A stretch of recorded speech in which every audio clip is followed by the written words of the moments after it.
টিকটকে একটি নাচের ভিডিও, যেটিকে ঘিরে স্বামী স্ত্রীর মাঝে শুরু হয় কথা কাটাকাটি, বাড়ে সন্দেহ আর ক্ষোভ।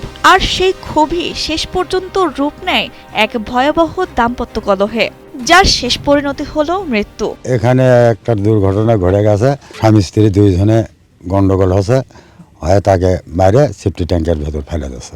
সেফটি ট্যাঙ্কের ভেতরে আসছে, এখন ধরে নেন যে বাড়ির তো আর কেউ করতে পারে না, যার জন্য ভয়ের কারণে টানে নিয়ে যায় রেখে দিয়েছে। এলাকাবাসী চাচ্ছে যে আর সঠিক যে বিচার, সে বিচার হোক। আমরা চাচ্ছি যে এ ধরনের ঘটনা যেন আর না হয়, বোঝেননি? একজনের দেখা দেখি হয়তো আর একজনে এরকম করতে পারে, সর্বোচ্চ শাস্তি হোক। বগুড়া সদর উপজেলার নুরইল মধ্যপাড়া গ্রামের দম্পতি মারুফা মুকুল। জানা যায়, এক আত্মীয়ের বিয়ের অনুষ্ঠানে নাচের ভিডিও টিকটকে প্রকাশ করায় তাদের মধ্যে কলহ দেখা দেয়। তবে অভিযোগ ওঠে, কথা কাটাকাটির এক পর্যায়ে স্ত্রী মারুফাকে শ্বাসরোধ করে হত্যা করে অভিযুক্ত স্বামী মুকুল।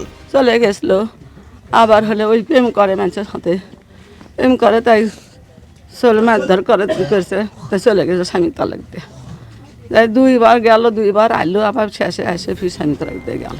মোনালিসা হেভি ফ্লো 15 পিস প্যাকেটের সাথে 8 পিসের একটি প্যাকেট একদম ফ্রি। হত্যার পর সত্য লুকানোরও চেষ্টা করে মুকুল। অভিযুক্ত স্বামী নিজেই মরদেহ বাড়ির সেপটিক ট্যাঙ্কে ফেলে মুখ সিমেন্ট দিয়ে প্লাস্টার করে দেয়। পরে স্ত্রীকে নিখোঁজ দেখাতে আবার নিজেই করেন সাধারণ ডায়েরি।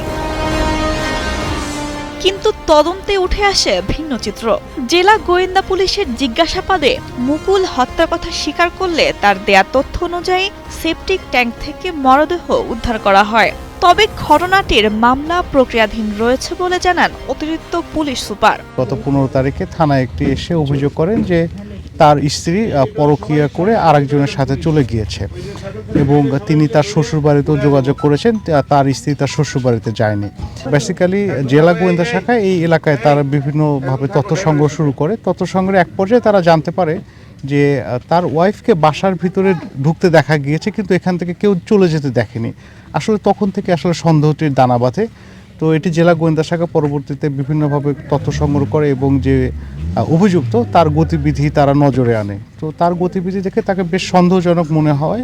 আজকে তাকে এক সময় তাকে আটক করে তাকে জিজ্ঞাসাবাদের এক মুহূর্তে তিনি স্বীকার করেন যে জেলা গোয়েন্দা শাখার কাছে যে তিনি তার নিজের ওয়াইফকে মেরে তাদের ম্যানহোলের মধ্যে এখানে ফেলে রেখেছেন।